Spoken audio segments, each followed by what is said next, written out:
Hey, good afternoon, everybody. Scott Luton, Greg White with you here on Supply Chain Now. Welcome to today's live stream. Greg, I'm trying to figure out, I can't quite remember. You're a fan of some basketball team. Let me think about that, Scott. Yes, the first four in Wichita State Shockers, we play the Drake. Who cares what their mascot is? I can't even remember. We played Drake as one of the first four in teams after we stomped their guts out for the literally 47th time. We get to face USC. So I was just having a conversation with my mother about how earth-shattering this development is. In fact, so earth-shattering, 7 earthquakes in the last 30 hours in Wichita, Kansas. Minor ones. My mother said window rattling, but no plate breaking. So okay, all right. Well, that we hope everybody is safe and sound. But congratulations. They're a little rattled, figuratively. Yeah, thank you. But they've got that to lean back on. So nice. Well, congrats to Wichita State. Of course, I saw AA already check in. So congrats to all the Shockers fans. Our Clemson Tigers got in too. I think with a 7 seed. I can't remember who they're playing in the first round. Wow. We'll see how that goes. But today it's all about supply chain buzz, right? Every Monday, 12 noon Eastern time, we tackle some of the leading stories that need to be on your radar and give you our take. But today we've got a special guest. Once again, we love our repeat guests. We've got Lora Cecere. Yes, Greg, that Lora Cecere with us here today, joining us about 12:20. How cool is that? Well, I think it's awesome. I'm glad we thought of that, right? I mean, there's some appropriate news. We're going to talk a little bit about tech trends. There's some interesting supply chain news.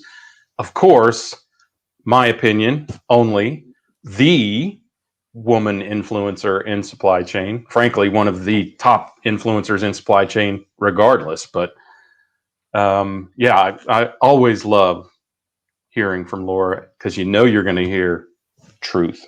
That's right. We are. But I like what you normally say when folks like Lora come in our conversations.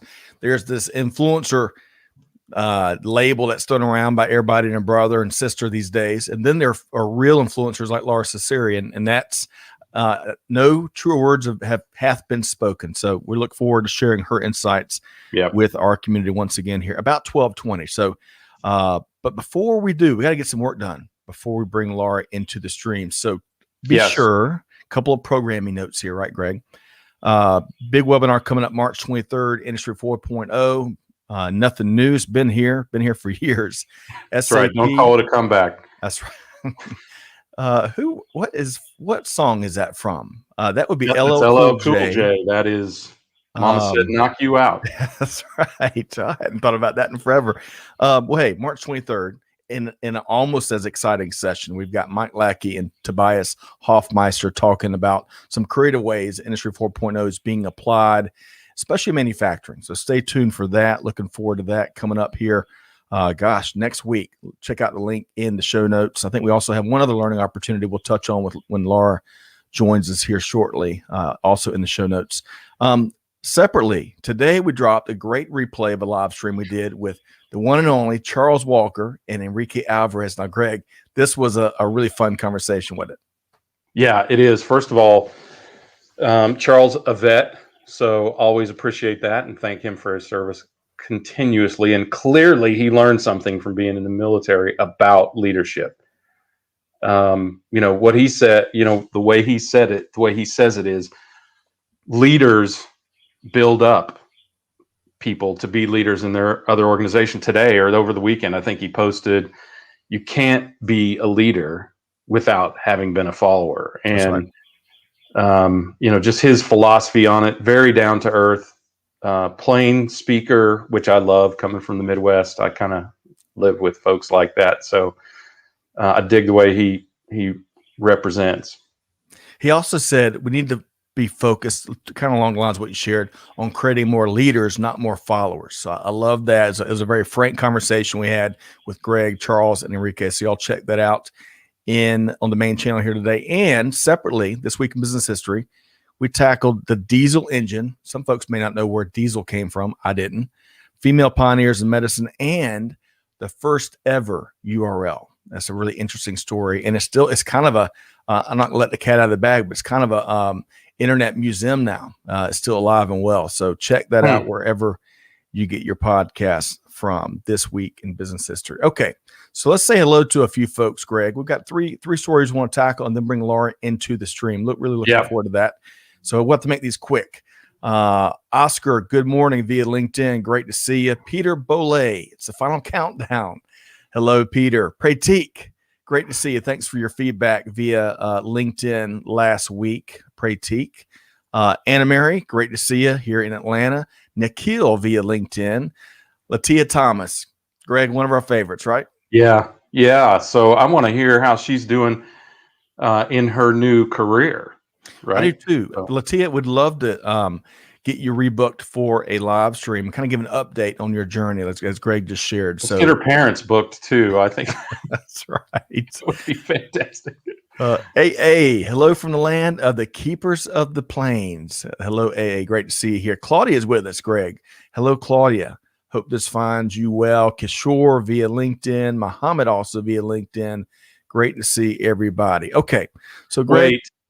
We have one returning member of society here, Benjamin Goldklang. Man, he's back. Yep. Hope this finds you well. Only time I can be thankful for the congestion in New York and Long Beach. Well, hope this, Benjamin. I hope this finds you well. Hope the career is going well up in the Northeast, and great to have you back. Yeah. Okay. So we're going to have to move pretty fast today. We got so much to tackle. So let's jump into these headlines. How about it, Greg? Yeah, let's do it. Okay. So it's interesting. You and I both were tracking this. Yeah. And then as we jumped on live stream, we're like, I want to share that. Well, so Greg, I'm going to set it up and I'm going to get your take on it. So sure. As we all know, what's been taking place in the West Coast ports, right? Matt Leonard from Supply Chain Dives says here, quote, I thought this kind of nailed it. Quote, ports are clogged, lead times are getting longer, retailers are struggling with inventory levels as a result, and shippers are looking for alternatives. This is the supply chain in 2021, end quote. That pretty much sums it up. So Yeti, the expensive cooler company, is trying out the Port of Houston to bypass some of the issues that we've been seeing in the West Coast. It seems like many companies are exploring moving their stuff through Space City. Port of Houston's executive director, Roger Gunther, says, quote, go back more than a decade ago, we had no ships coming from Asia through the canal into Houston, and now it's close to half our import business is from Asia coming through the canal, end quote. Inventory replenishment, as we've all heard plenty of horror stories about, remains a problem for many retailers, but Yeti expects to be back to 2018 levels in terms of inventory by the end of the year. Greg, your take. Well, NASCAR fans will be glad to hear that. First of all, I mean, it's not like, let's not go to demand. Their demand has been incredible as people have fled to RVs and their mountain homes and beach homes and lakes and boats and that sort of thing. Their demand has to have been incredible. I can tell you. One for coffee, one for ice water. How about that? At all times. So despite what everybody thinks is actually in those, it is just ice water.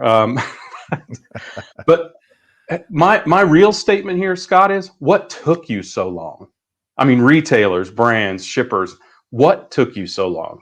The port congestion in Long Beach, in LA, in New York and New Jersey is legendary. It's not new. It's just a new reason for it. And even in the beginning of COVID, some shippers discovered these amazing ports that they may never have heard of. Two from the original 13 colonies, I should say, Port of Charleston and Port of Savannah, and then of course Houston. So yes, finally somebody is making changes instead of making excuses and actually getting their product moving. So good on them. Yeti has also adopted a cross-docking technique where instead of having to warehouse the product, though they are fairly well positioned, they have a facility in Dallas, Fort Worth. It never hits a warehouse. It gets cross-docked and shipped out to their their customers. So Love that. good on them for being a good example. More retailers should follow that example. And as you said, I posted something on LinkedIn about it with, a little bit of the detail. So if it's TLDR, too long didn't read, you can look at my post on it. Awesome. And, so Yeti kind of shares something in common with Peloton, right? As Sharky points out, Yeti sales are through the roof. No wonder they're looking for new ways to get their products in with alternative ports. Well said there, Sharky. And Greg is testimony to that. Rhonda says, hey, Supply Chain Now catching you at 9 a.m. instead of 10 a.m. out in Arizona. Ah, that's right. They don't spring forward in Arizona. Arizona and Indiana do not change time in the U.S. That's a great trivia question. But y'all check out this article by Matt Leonard at Supply Chain Dive. He's one of the great writers over there. Moving right along, Greg. This we love our checklist here. And this was a neat one. 13 big retail tech trends to watch for 2021. This comes from our friends at Forbes, and in particular the Forbes Technology Council. Now, I'm not going to run through all 13 of these. Rather, I'm going to share a couple, and then Greg, I'd love for you to share a couple here. In-house robotic delivery. I can't remember which number it was. That caught my eye. Ayman Shukri with SpecRite Inc. says, quote, with in-house robotic delivery, retailers will deliver products anywhere, not just to houses or official addresses. You will snap a picture and the delivery service, humans first, then robotics, will deliver your order to the location the picture shows. The standard is no longer last mile delivery, but last meter delivery, end quote. How about that? New phrase there. Nice job, Eamon. And, we've seen this a little bit with the pizza business already. I think Domino's rolled out wherever you were. They'll bring a pizza to wherever you are, parks, benches, you name it. So that caught my eye. And then this other quick one from Mark Fisher with Dogtown Media LLC. And they basically got 13 entrepreneurs and thought leaders to kind of weigh in with what they're watching. It was what I understood here. Mark says, quote, 2021 will see the rise and acceleration of local e-commerce as more small businesses close to home will shift to platforms such as Shopify, end quote. I love that trend. But Greg, what was a couple of your favorites here? Yeah, well, one of my favorites was a big heck yeah. That's not what I said to myself. For AI-based inventory management systems. Of course, that's what we were working on at Blue Ridge. So yes, not just forecasting though, but for some of the planning and operational aspects of information there. And the e-commerce marketplace, my philosophy that companies are seeking to free themselves from the chains of Amazon, and they are seeking what I call ABA solutions, anyone but Amazon, instead of FBA solutions. That will proliferate and will do so globally. But the more marketplaces thing, I think, is an interesting aspect. Not just more marketplaces, but more access to marketplaces. There are technologies out there, dozens of them out there, that can give you instantaneous access to virtually every marketplace around the globe. So, and as an investor, that's one of the technologies that I'm very, very interested in, that global commerce aspect for D2C and retailers. The other is they talked about pop-up shops and in-store experiences. Don't forget social selling. The silliness that happens on Home Shopping Network and whatever that other one is called, where you have these crazy celebrities selling junky products to people on television. Now you can buy that junky product from crazy people on social media, Facebook, Instagram, Twitter, and others, where they get up there and sell you this crazy stuff that they represent. Some of it is actually really good quality, frankly, but social selling is a big part of the future of retail.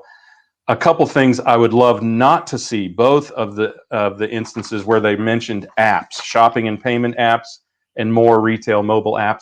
Lord have mercy. Don't we have enough apps already? Come on. I'm glad I almost picked that one. I'm so glad I didn't, Greg. I think what you'll see is marketplaces at some point when we've reached maximum density and we just say, stop, we can't take it anymore as consumers. You'll see marketplaces starting to help you find not only the product, but also the seller that you want, based on, I want fastest delivery, I want cheapest price, I want highest rating, whatever. and you'll start to see that as the channel. But you will start to see more neutral marketplaces who aren't competing against you, like Walmart, like Target, and like Amazon are. Even Alibaba and some of the others have their own retail outlets. So that will change as well. And then there are a slew in here that I couldn't even go into. There are a couple that are missing. Okay. There are a couple of retail technologies I think are missing. Blockchain will begin to come of age in this time of both returns and of sustainability, free trade, et cetera, right? Fair trade initiatives. Those will both start to come of age. I can't wait, now that I've said that, for Lora to completely shoot me down on some of these things, because she knows far better than I do. I have strong opinions, but it's mostly based on investment research, right? Not based on the research of the industry as a whole. Well said. All right, let's take a couple of comments here, and we're going to wrap one more story. First off, Corinne Bursa is with us. Hello, Corinne, host of Tech Talk, Digital Supply Chain Podcast. I agree. Although he's on it today. I think he has got his caffeine. No one interrupted the caffeine shipments to Greg White here today. The shockers. I'm more of a Beastie Boys coffee drinker. I think I've said that before. I like my sugar with coffee and cream. So Claudia makes a good point. Overconsumption is out of control. Great point. DC, I think echoing your amen, DC. Everywhere. Daniel Hartnett is back with us. Great to see you, Daniel. Wow. Hopefully you're able to unplug and step back from all things digital for a little while. Rhonda also echoes your comment. Please, no more apps. Please, no more app. Simon says crazy junk anywhere and everywhere. Excellent point. All right, so let's tackle one more story here. So we're going to kind of go off-road a bit here with this, Greg. This isn't all right. Really directly on supply chain. It's bigger picture stuff, bigger picture challenge. We really want to make sure it's on everybody's radar. You know, we've spoken previously about the digital divide. We had some experiences with our family and our schools here in the last 6 months, 8 months, like many folks did.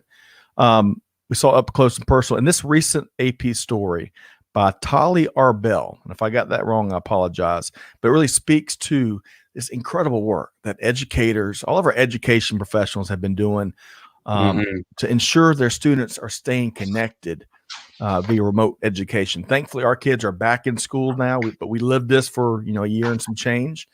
But it also speaks, this article, to the huge challenge that we still have. So I'm just going to call one thing out here, and certainly Clay or Amanda, if we can drop this in the comments. So a nonprofit called Common Sense estimates that about 15 million students didn't have sufficient internet access when the pandemic hit, right?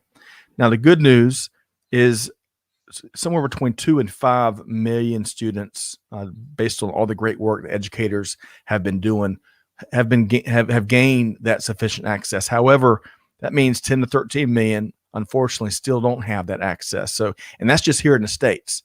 As we've seen via other reporting research, you go overseas, the digital divide gets even bigger. So, it's really important to have these things on our radar. Out of sight, out of mind, I think applies certainly to this and many other challenges. But Greg, what's some of your thoughts here? I think it's a valiant effort to give kids internet access. I think it's critical for research. I am not a fan, and I'm a firsthand observer of remote education. I think it's terrible. I was just talking to my 19-year-old daughter, who's a freshman in college, and I said, "Hey, how's school going?" She said, "Learning nothing but getting straight A's." So, I think we've sufficiently dispelled the myth that remote education is in any way productive, but we do need to provide access to students to be able to do the research. I mean, nobody's coming around selling Encyclopedia Britannica anymore, right? So, and those would be out of date so fast in this day and age. What a concept that would be. And I don't know if anybody even knows where a library is anymore. So, and frankly, you can learn as much, almost as credibly, from the internet if you go to the right places. So definitely an absolute necessity for research. research, and then even you think business these days, and Oh my gosh, yeah. startup or whatever. We've got to make sure more folks can access the internet for sure. Okay, so that wraps. These are just a couple of headlines. There's so much going on across the world of global supply chain, world of global business. But I am so excited, Greg. I'm gonna share a couple of comments here before bringing You're Lora. excited. I'm a little bit afraid because I kind of went right to the edge, and now we're bringing the big guns in, the real professionals. So that's right. Well, Peter, thank you. You dropped that nonprofit we talked about in that last story. He dropped the URL there. I really appreciate that. Gary says, Greg, that's what college is all about. But there are some important things also about college. That's a good point, Gary. There are some important things about college that are not being learned as well: camaraderie and networking, right? And community involvement that I think are critically missing. My daughter is so desperate for a campus experience. She's actually going to transfer to a different school. Let's see here. Sheldon, going back to apps, he says super apps will be the future. Check out even the streaming space. It's all too much. Consolidators will win out. That's a great point there, Sheldon. That is great insight. Claudia says internet connectivity and food pantries are becoming part of the education ecosystem. One final comment here from Rhonda. Arizona's all back in the classrooms. Well, supposed to be, per Governor Ducey's executive order. So important for those kids in remote locations with no internet access. Good stuff there. All right. So with no further ado, and thanks for everybody's comments and even the ones we couldn't get to, really appreciate you all here. You're in for a treat. Again, we want to welcome in our featured guest here today, Lora Cecere, founder of Supply Chain Insights and author of the very popular blog, Supply Chain Shaman. Lora, good afternoon. How you doing? Oh, I think you're on mute, Lora. And the most often repeated, there we are. It's like 2021. You're on mute. Sorry. That's right. Every time. Well, welcome to week 75 of 2020. You're on mute. Yeah. Well, we've tried our best. Our entire team has tried our best to keep up with you. But there's so much great content. There's so much more content you'll be releasing in April, big event in September. But really appreciate your time here today as we're going to pick your brain on a couple of different things. But before we get into the heavy lifting, today, March 15th, is beyond the odds of March. It is National Peanut Lovers Day. How about that? So the heavy hitting questions that we're known for. Lora, are you a peanuts fan? And what's your favorite type? So I love peanuts and good peanut butter cookies, right? One of my favorite treats. In fact, I may make them this afternoon just for National Peanut Lovers Day. Yeah. So in lieu of the parade, right? You can bring the parade. I'm all about parades. I look forward to the time where we can have parades again. I'm with you, Greg. What were you Lora, if you want to be a real influencer, I think you ought to video yourself making those cookies. That will prove that you are a supply chain leader. Got it. Yeah. Yeah. Just a bit of advice for you there. Yeah, I shouldn't be eating the cookies because I forced myself back on a diet. But I like the concept. Love it. Well, we'll have to grab that recipe if it's not top secret. So let's talk one more kind of fun question before we get into the serious stuff. I bet you're a voracious reader. What's a favorite recent read you've recently just couldn't put down? I had a very interesting mental discussion with myself about an article I read in the Wall Street Journal about PTSD and the impact for all of us on what's happened in the last year and a half or last year. I actually put myself on quarantine last year this time because I had COVID, and I got my first shot from Pfizer. Thank you, Pfizer, this past week. And I got to tell you, tears streamed down my cheeks when I got that first shot. And I think we're all struggling with PTSD. And so I really was very reflective on the article in the Wall Street Journal about the impact that it has had on all of us and, our social norms and how will we re-enter. I think it's a great thing for us to have our own dialogue about. Excellent. Well stated. All right. Well, so Greg, from here, we're going to move into we had a slew of different articles that we wanted to get Laura's thoughts on, but this design thinking article really caught our attention, right? I guess so, Scott. Yeah. No, I first of all, yes, thank you, Laura. I would love it if you can tell us about this blog article that you posted. But if you could share maybe just the basic concept of design thinking with our community, I think that would be a helpful framework as you share a couple, three of the points and key takeaways there. Well, let me give you a little background. I'm a real big believer in participative team management, love to facilitate group discussions on next generation of supply chain concepts. And design thinking, I really love the concept, and I started training with IDEO about 10 years ago and have done a number of design thinking sessions. So the concept of design thinking is it's an empathetic human approach to evolution of technology. So we start by looking at what people do, how they do it, and how we can make life better. And then we ideate on potential options, technologies that can help that particular individual. But the article is written from a personal perspective of how insufficient that is when it comes to supply chain innovation, because what we're doing is we're looking at the empathetic approach of the individual, not the team. And what I'm struggling with is we haven't really created the work environment so that teams can work together very well. Often when I've done design thinking sessions, it's the first time that a transportation guy's met a demand planner and talked holistically about the role of the forecast as it ties to transportation. Or the procurement organization has a really good discussion with the planning organization about the role of outside-in processes that ties to procurement. So the article is written that we take it up a notch and we think about design thinking empathetically about the team.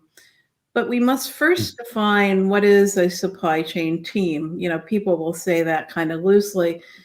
But I laugh because, you know, a football team, a rugby team, a swim team, a cross-country team all have different rules, different training, different coaches, different playbooks.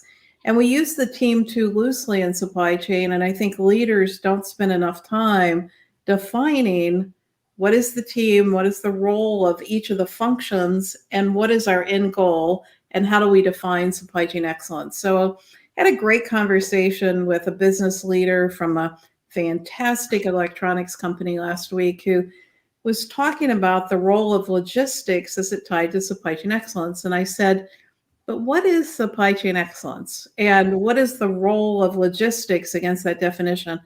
And most people can't answer that question. So the article is, let's don't get so bullish on design thinking for the individual unless we define what a good team is, what the right outcomes are, and the role of the functions as it ties to supply chain excellence. That's fantastic. I think, you know, I've always, I haven't been able to put it in such eloquent words and, you know, Laura, you know me, I don't really analyze things at depth like you do. So, but I think that the realization that you just made me have there is that too low of a level of focus can be counterproductive. I mean, if you think about the world we came from, it's a lot different for people entering supply chain now. Not completely different, but you didn't become a supply chain professional intentionally back when we started, Laura. That's right. You were the brother-in-law or sister-in-law who couldn't sell or do accounting, so you wound up in supply chain. Or you were a really great forklift driver or picker, so you moved up into planning or something like that. And now it's much, much more intentional. And I think if you focus, as we have so often, on the user or a user, there's just not enough broad-based knowledge there to make the entirety of the supply chain better. You can make that person's life better, but that could actually sub-optimize some of the rest of the teams. Well, and it does. And we've spent the last decade throwing the supply chain out of balance. So I often will have this dialogue with people that are very deep in ERP and tight integration of ERP. And, perhaps we make transportation more efficient, but the lowest transportation costs don't tie to the best cost automatically. Right. And we've made procurement very efficient, but not very effective. And so what's happening is these functional forays into making these functions very efficient throw the supply chain out of balance. And that's why I think 96% of companies are stuck at a balanced scorecard of growth, profit, inventory, and return on invested capital. Most people don't realize that we're carrying 20 more days of inventory right now. And what happened was, because we couldn't do a good job of inventory, we lengthened payables, and we've thrown the supply chain out of balance. Mm-hmm. Yeah, I think one of the aspects of your thoughts you shared via the article, blog article, what have you, was it's really interesting because as much as technology springs us ahead, right, and advances the profession, the craft, as Greg has coined it, management, you name it, it also becomes quickly, as you kind of point out, it blinders, and so then on the other side of the sword, it holds us back. Speak to that, if you would, Laura. Well, I challenge people to think about the art of the possible and not to be so constrained by their functional views or the current technology, right? Most of our technologies are the same as when I was working in technology innovation in the 1990s, and we were very constrained by 32-bit architectures. But, I laugh when people will ask me to reflect on what's happening in real-time transportation signaling. Like, we cannot take advantage of real-time signals in today's architectures. Transportation planning and the whole warehousing experience need to totally be redefined outside in. We cannot just stuff those signals into the old-fashioned architectures.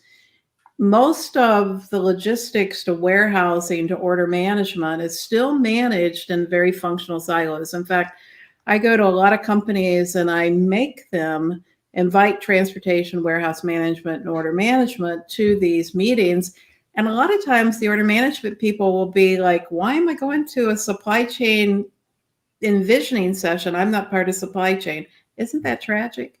And so, we've got to think about the art of the possible as we can break our functional barriers, break our current technology paradigms to really embrace what this should be. And I think that is a challenge. Greg?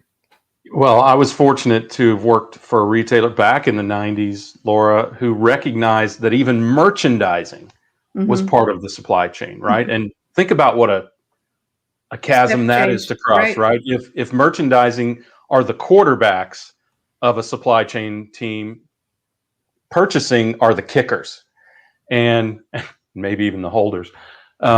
So, I mean, at least back in that day, right? Merchandising, the GMM ruled everything in retail in many organizations.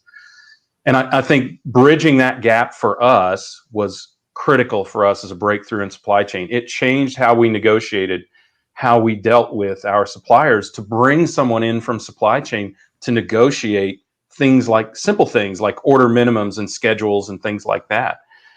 And to another point, I think that, the part of the team has to be recognized as the various tiers or the various partners in the supply chain, because what's good for manufacturing is not necessarily good for distribution or retail. And that has been a fatal, in my opinion, flaw in supply chain, is that it works for P&G, it'll work for Target, or, it works for Anheuser-Busch, it'll work for Anheuser-Busch's distributors, right? And that it has been a critical hurdle for supply chain improvement, is to recognize the differences in those various tiers of the supply chain. Could not agree more. And unless we hold ourselves accountable to balance sheet metrics, and only 29% of companies can see total cost. Yeah. Most of our bonus incentives are not tied to a balanced scorecard. we will continually throw the supply chain out of balance, and we will deny ourselves the ability to move forward with new technologies. And what I see companies really grappling with right now is, how do I make that leap forward? Because when I do, many of the technologies and processes I have are legacy. And reskilling to make that leap forward is a real challenge. So I'm going to jump in here. I'm going to share a couple of comments, and I wish we had 3 hours. As always, wish we had 3 hours, Laura, here today. I would quickly run out of steam, and it would become the Lora Cecere show. Peter says, art of the possible. Love that great concept to push forward. Sheila Jones says, and welcome to the stream, Sheila. Exactly. Develop for tomorrow, not today. Claudia says, empathy and compassion have been staples in nonprofit management, while we have also been focusing on operational efficiencies. Super excited about social mindfulness in team management and design. Delicate balance. Excellent point there. Okay. As much as I hate to leave this conversation, especially with y'all two, Greg, where are we headed next? Well, I think, look, it's Women's History Month, right? I think there have been a lot of intentional efforts to uphold and highlight women leaders in supply chain. Laura, you're at the top of my list of all supply chain leaders. I said it earlier, but certainly of women supply chain leaders. I have welcomed a good ass kicking from you on my thoughts for decades, a decade at least now, and I really appreciate it, because you are very principled, very analytical, very knowledgeable, having been a practitioner and having been an analyst for a good while now. But I don't know what your personal history is like to some extent. So can you share with us a little bit during this month if you've reflected on any of your personal or career history, and anyone who has kind of helped open doors or opportunities, or helped you become who you are? Well, Greg, I'm 67, and so I was one of two women in my chemical engineering class, and it was tough, right? I bet. The professor made fun of me because, here's this woman that went from a home economics bachelor's degree to an engineering degree, and, who was going to hire a female engineer? And I was very fortunate to have been selected for a co-op program for Procter & Gamble, which really just made me love manufacturing. And there was a plant manager by the name of Bob Marsden. I don't know what happened to Bob. Oh my gosh. But, when I was really struggling with, chemical engineering, and would it be a place for Laura, and how boring the classes were, and how I loved my co-op job, but really hated my classes, he would say to me, don't be short-sighted, Laura. Really put yourself to work. I know it's difficult, but, you've got to do it. And my worst class was drafting. In fact, I still have nightmares about waking up that I didn't get my bachelor's degree because I didn't finish my drafting class. So the drafting boards are designed for men's arms. They're not designed for women's arms. My arms are short, and I was allergic to graphic, the lead and the pencil. So Wow. I would have to walk 1.5 miles of the University of Tennessee campus with this board that didn't fit under my arm, and cry during the class. And I hated it. So I put off my last design for, chemical engineering to finish my last project to the last quarter of my, college career. And I'll still have, these horrible, nightmares that I didn't finish that degree because I didn't finish that graphics project. Wow. But, just little things, were such a barrier. And then, my first jobs, there weren't any women. And, I wrote an article about the driven woman versus the woman that's driven. And I think that people that have strong opinions, which I do, I'm sorry, but I do. People Never apologize for that. Thank you for that, as a matter of fact. people that challenge the system, right? I'm off the charts creative. I'm a different Myers-Briggs type. I'm a INFP, and I was working in an ESTJ world. So not only was I challenging the mental models, but I was making men feel very uncomfortable, and I was the only woman. So the article that I wrote is embracing the driven woman versus really getting rid of the concepts about the woman that's driven, which is sort of code of that woman makes me feel uncomfortable and I really don't want to be around her, and how to create an embracing environment so that everyone can be heard. Because I think that diversity really does make us better. Diversity of thought, diversity of age, diversity of color, diversity of background, diversity of gender.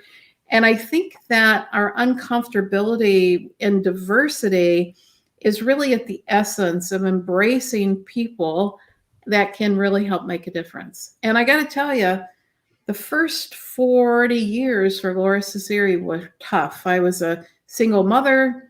I was pushing in an all-man's environment. I could tell you lots of stories about sexual harassment. I can tell you lots of stories about, uncomfortability. But what I think is really important is that today's world is so much better for women. And I think women need to make it better for others and really drive the path forward for diversity. Really quick before Greg, you respond. So Laura shared a lot in the last 5 minutes. Corinne Bursa with Tech Talk sat down with Laura and had a lot deeper part of Laura's journey. So Amanda and Clay, if we could drop that in the comments in case folks want. I think we couched it as an origin story for Lora Cecere, which is really cool. So Greg, some of what you heard there, thankfully, things have gotten better, even though, as Laura points out in that same article, only 35% of supply chain leadership jobs are held by women. So we still have a lot more heavy lifting to do. But Greg, what are some of your takeaways there? Well, first off is the disappointing nature of that experience for me. First of all, Laura is much younger than my mother, and her story sounds incredibly similar. Mm-hmm. And I would have hoped that the world would have come along a little bit further in the 15 years between your ages. And so that I don't think any of us are surprised by that. I think I'm still a little bit stunned by that. And first of all, I don't know what to say. I mean, I feel like, sorry, that's my mother calling me. Say the right thing, son. I think I'm glad for what you said, that it is so much better. I feel glad that that people are making an intentional effort now, and that it is accruing not enough to the benefit of women, and as you said, all levels of diversity, but that we're recognizing the value of that.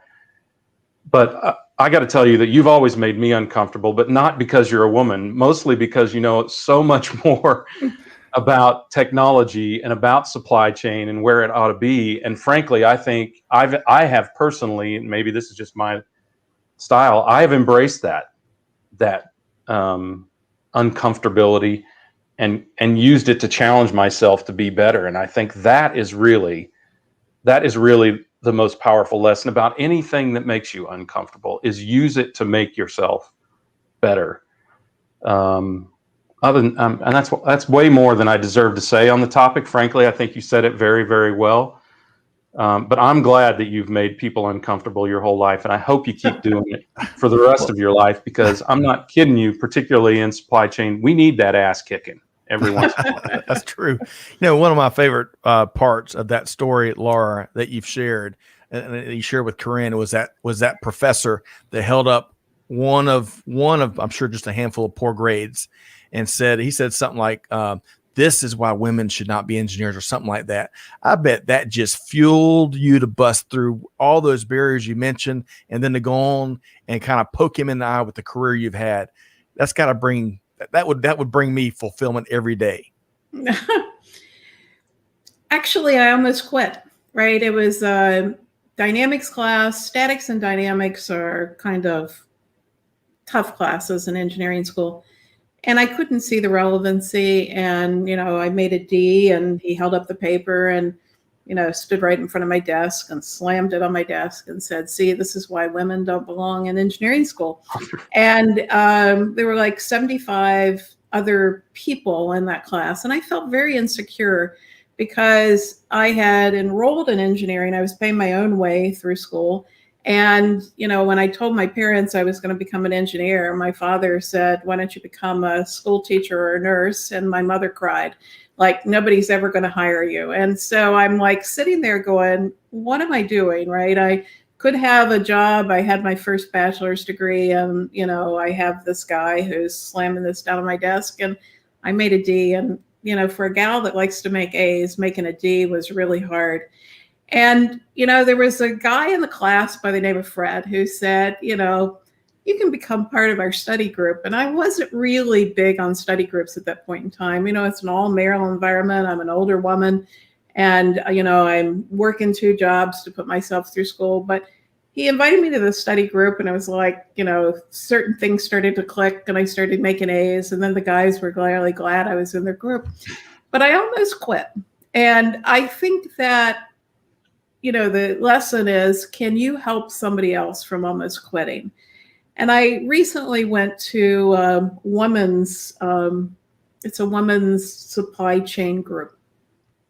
And I walked out in midway because I was so disgusted, because the women's group became very self-fulfilling about women, almost a closed way. And there were no women of color, and there were no men in the group. And I'm like, women cannot do the same thing that men have done, where they create these boundaries where we cannot be embracing of differences in opinion, differences in background, differences in color. And I think we're not embracing enough. And that, I think, is a really important lesson. Could you be the Bob Marston that helped Laura? Or could you be the Fred that gave a hand for somebody that's struggling? And I think we don't really embrace that enough. Gosh, I'd love to talk so much more with you about these things. Seriously. Preach it. So let me share a couple comments. Let's see here. First off, we always get a t-shirt-ism when Laura joins us. Can you help somebody else from almost quitting? Was something that Laura shared. Amen to that. Azalea majored in biomedical engineering, I believe. So Azalea, great to have you here. She says there's a responsibility that we as women, as minorities, to carve these pathways for others that follow after us. That pressure can be intense, but we have to do it for the benefit of the vision and of the success of the work that we do. It won't come to completion without women or minorities. And she also says, not to mention women who have to choose sometimes between their career and building a family. What a topic. Excellent point there, Azalea. Great to have you here. As much as I hate to do it, moving us forward, because I want to protect Laura's time for sure. And it's all about providing learning opportunities. And Laura, you provide plenty. And I love, as we talked about last time, you offer up your research for the community and for industry, and folks learn so much from those benchmarking and that data.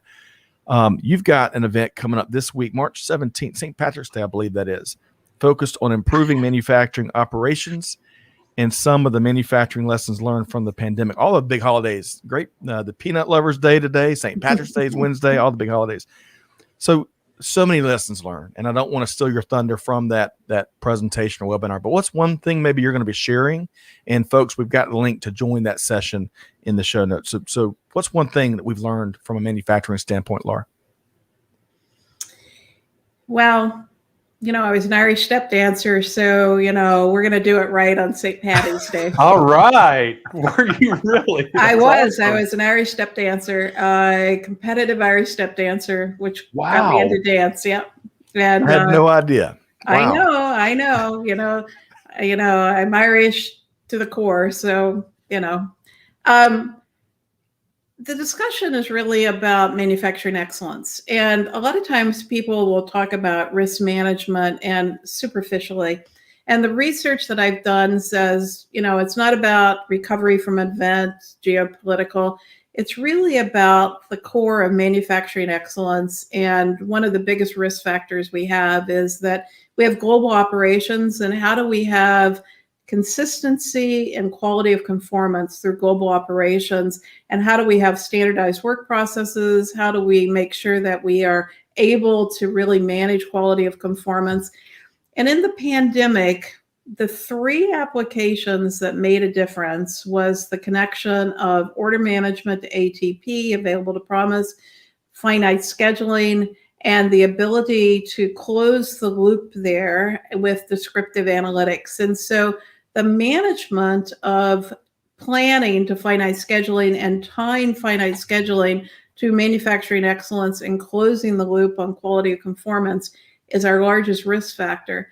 And in the pandemic, some companies did it well and some companies didn't. And we're going to talk about some of those stories. Love it. So much more there. Y'all check that out. We've got the link to register in the show notes. March 17th. You can also find the session for our March 23rd event as well. Laura, we never have enough time. The previous topic that we're getting a lot of feedback from Latia and Kim and Claudia and Azalea. Latia's asked you if you're looking for a mentee. I bet you get asked that quite a bit, but we'll have to have you back to have maybe a fuller discussion around that.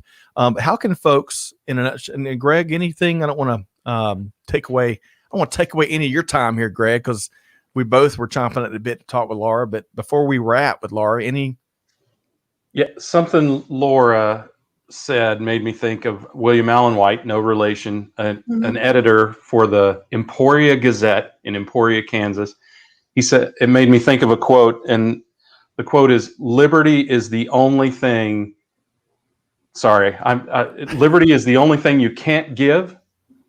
You can't have unless you give it to others. And that just brought that back to me when you said that about the meeting that you were talking about. You really can't have it unless everyone has it.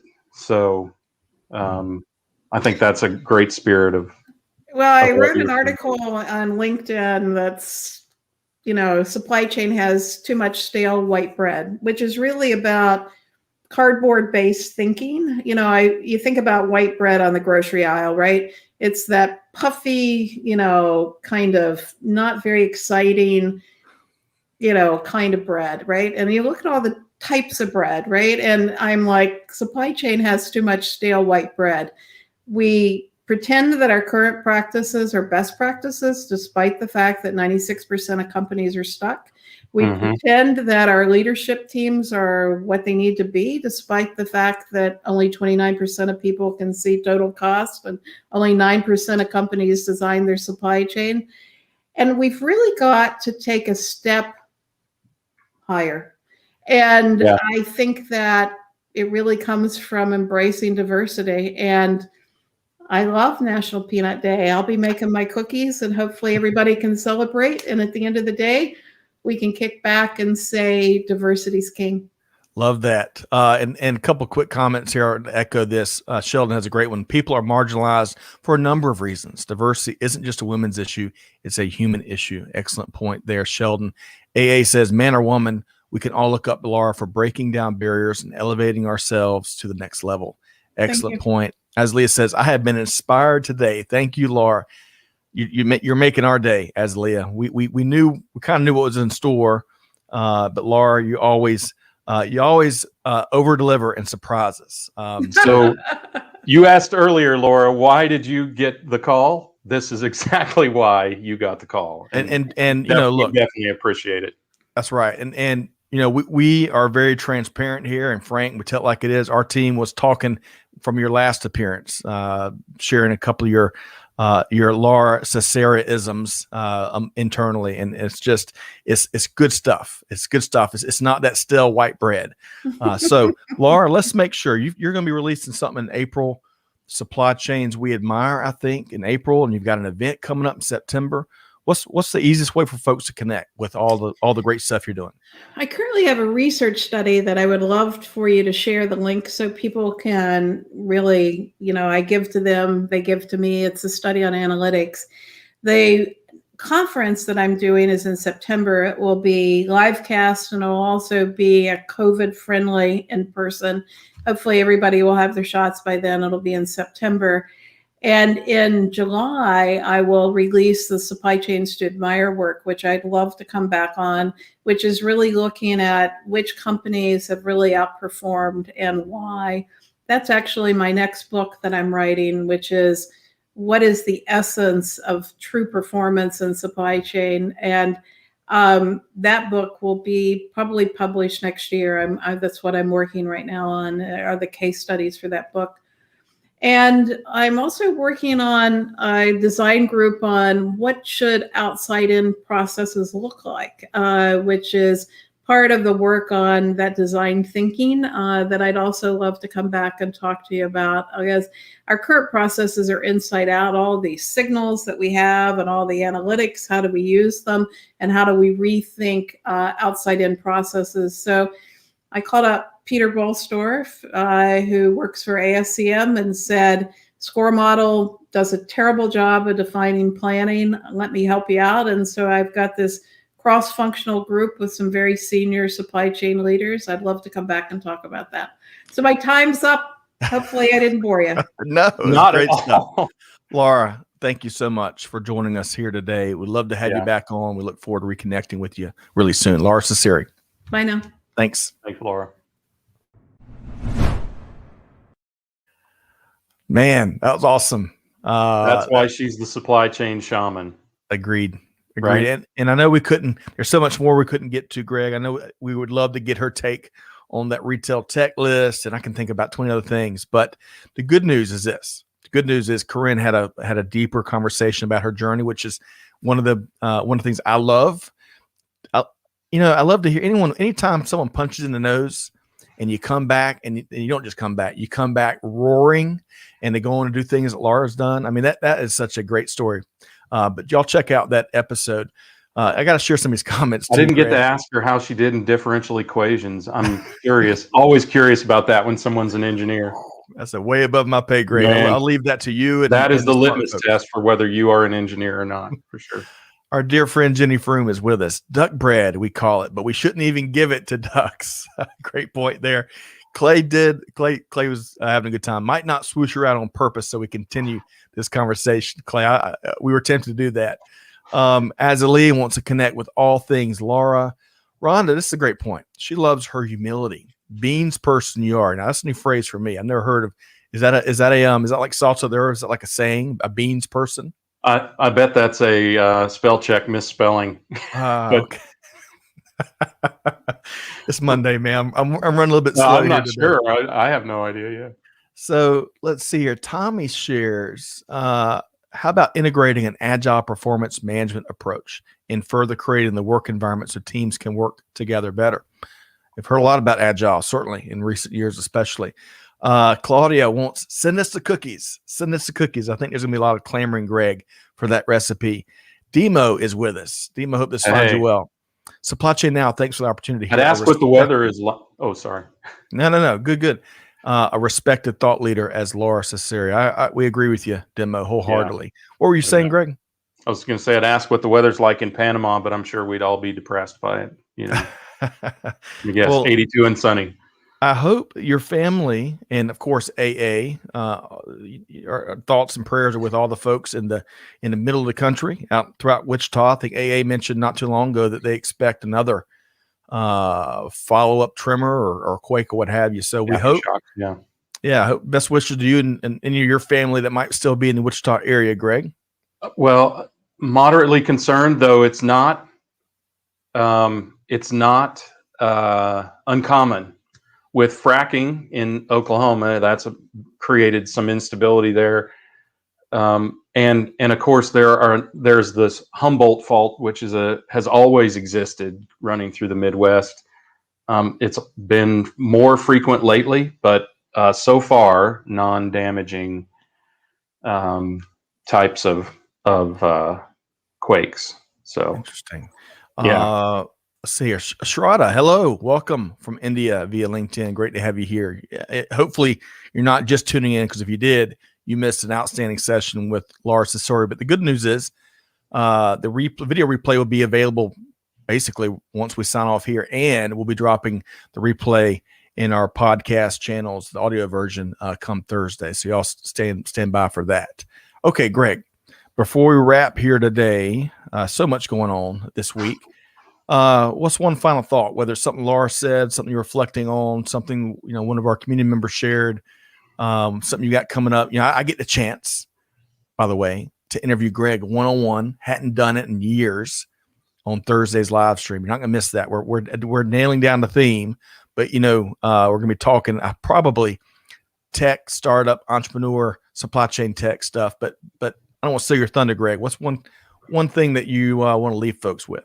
Well, Scott, as usual, when you ask me for one thing, I have two. So, but I'll make it quick.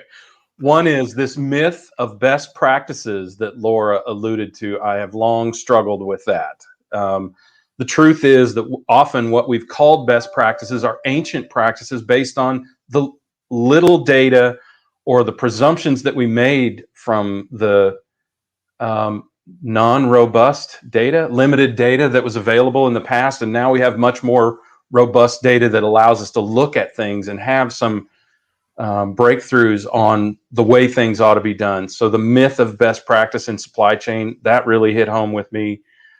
And the second, I talked too long on the first, so I'm going to have to recall the second. Oh, the whole stale white bread concept. As arguably a white person, I can relate to that. And stale white bread, we definitely need to get rid of in supply chain. I think there is plenty of fresh white bread that needs to bring along all the other breads, and the other breads need to embrace the fresh white bread to assure that there is enough diversity. And even some of the knowledge of that stale white bread we need to capture as we go forth in supply chain, because that level of knowledge exists in a generation that is rapidly leaving the workforce. And it would be a shame to lose the real knowledge, though we'll have to discern what is that sort of ancient best practice versus real knowledge, and leverage that as we go forward. Because I fear that as baby boomers leave the workforce, we risk the potential of regressing slightly because of losing so much knowledge that is kept in the heads of old white men. Well said. Well said. Simon says, not best, but better practice. I want to put this out there. So Azalea, we love hearing her POV in our live streams. It was a great sit down one-on-one with Azalea a few weeks ago.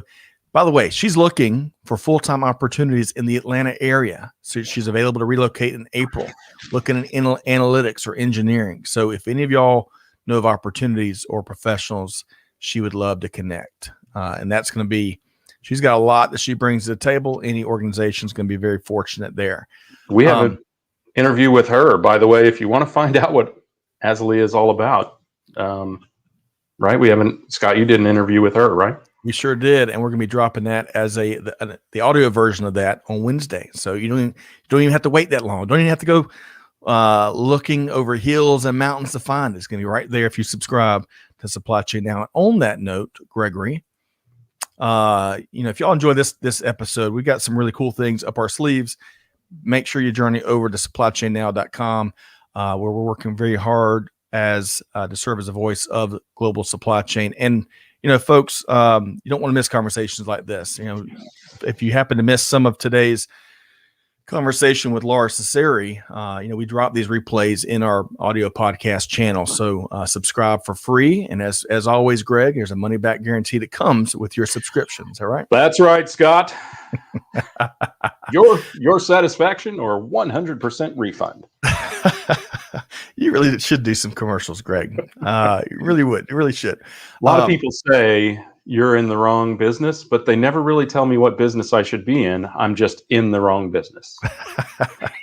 Well, let's all hope that the Shockers are going to make some noise in the tourney that I think starts Thursday or maybe even Wednesday night. Wichita State plays at 7:27 Eastern time against Drake on TBS. TBS. Well, we'll wrap on this. We're going to have another really cool, I think it's cool, Supply Chain Nerds Talk Sports. As the NCAA tourney is kicking off, as baseball is just around the corner, we're 2 weeks away or so from meaningful games, and we're hoping our Atlanta Braves team's ready to make another run. But hey, thanks so much for joining us here today, man. What a great conversation with Lora. I wish she could join us each week. That would be more than we could ever be able to work in. And she runs with 3 or 4 full plates, but it's just to hear from what she and what so many women and what so many different folks have experienced, different barriers, different discrimination, different challenges, needless challenges too. Needless just because people didn't like folks that don't look like them, right? It is inspiring to hear what they have done, how they've broken through, and now how they're looking hard to give back, or as Greg says, give forward. So check out the interview there. Check out Azalea's interview on behalf of our entire team here. Hey, hope y'all have a wonderful week. Wonderful week, right, Greg? Do good, give forward, and be the change that's needed. Be just like, I think it was Bob Marston. That's right. Right? Bob Marston. Make sure you help someone not quit this week. And on that note, we'll see you next time here on Supply Chain Now. Thanks, everybody.